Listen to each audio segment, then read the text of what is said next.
Bonjour tout le monde. Alors aujourd'hui j'ai le plaisir de vous partager la recette du gâteau au carambar. C'est une super recette qui est très succulente. Néanmoins il ne faut pas être trop au régime pour faire cette recette car c'est une recette gourmande.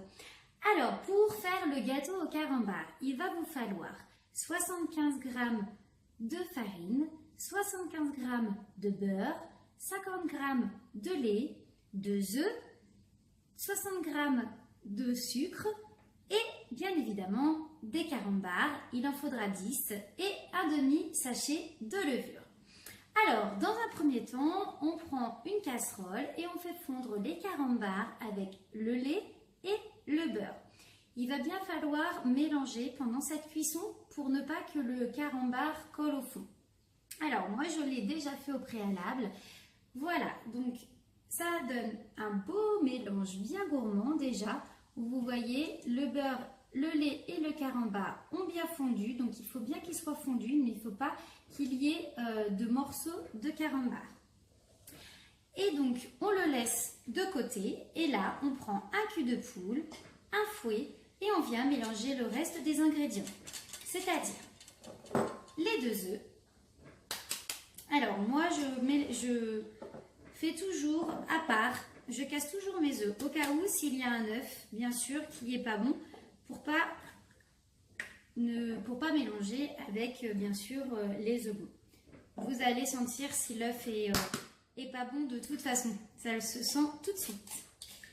Hop, voilà comme ceci, donc les 2 œufs avec 60 g de sucre que je viens mettre dans le cul de poule.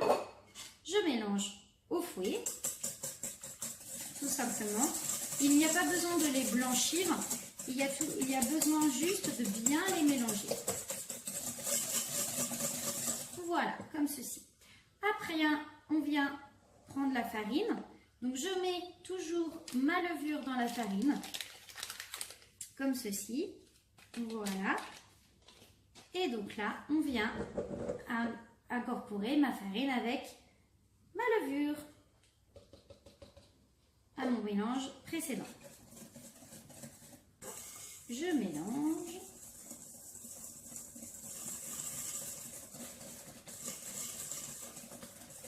Voilà.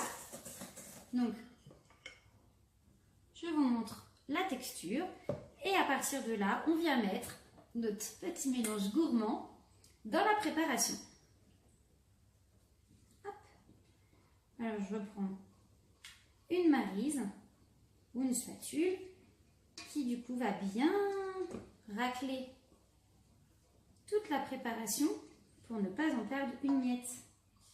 Alors, les enfants à la maison, moi, ils n'aiment pas car ils ne peuvent pas lécher les fonds de casserole ou les fonds de saladier. Vous voyez, il n'y a plus rien. Voilà, donc je mélange ma préparation. Donc c'est une recette très rapide, donc pour les goûter par exemple c'est génial. Également pour un gâteau avec une petite boule de glace, à la vanille, etc. C'est vraiment une recette succulente. C'est un de mes gâteaux préférés. J'adore le carambar. Voilà, donc ma pâte est prête. Vous avez vu, c'est tout simple. Comme ceci, elle est belle ma pâte. Alors moi j'utilise celui-ci pour faire du coup des petits cubes. En fait c'est la nouveauté de chez Guy de Marle du moment. Donc moi c'est mon petit coup de cœur. En fait ça vous fait voilà des cubes. Ça vous en fait 48. Donc moi je les utilise énormément pour les goûter. Comme ça il n'y a pas de perte. Parce que les enfants des fois mangent le gâteau juste à la moitié. Alors que là, ils mangent un cube, ou 2, ou 3, 4 ou 5 pour les plus gourmands. Mais voilà, ça reste en cube pour du coup bien les conserver, bien conserver le moelleux. Alors, j'utilise le pichet de chez Guy de Marle. Après, vous pouvez également utiliser la cuillère ou l'accessoire qui vous semble le plus pratique pour vous. Moi, j'utilise le petit pichet chez Guy de Marle qui est génial parce que il est très, il a un bec verseur très fin, donc en fait on n'en met pas partout et il est très pratique ce pichet. Hop, donc voilà, je mets ma préparation dedans.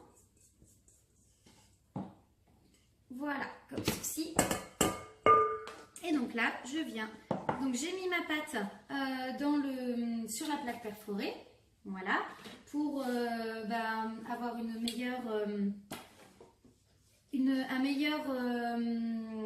pour mieux maintenir. Je vais y arriver mon moule et puis que ça soit plus facile pour mettre au four. Donc je mets tout simplement, je remplis tout simplement. Alors je vais juste baisser un petit peu la caméra, voilà, comme ceci pour que vous voyez. Hop, donc je remplis mes empreintes. Alors je les remplis aux 3/4, pas plus, parce qu'après sinon ça va déborder et ça va pas faire des jolis cubes.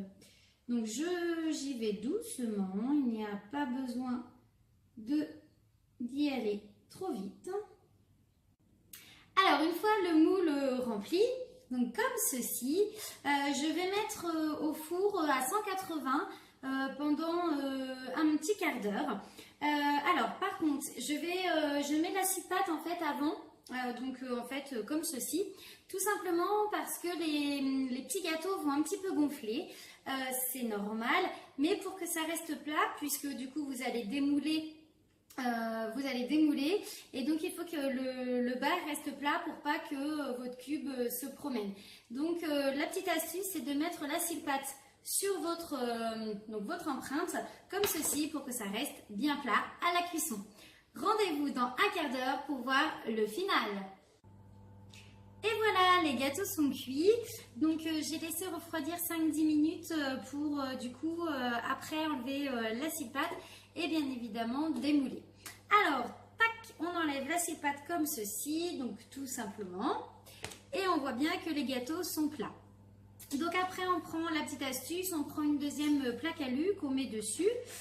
Hop, je retourne mon moule. Donc c'est ça qui est top chez De Marle, avec les moules Guy De Marle.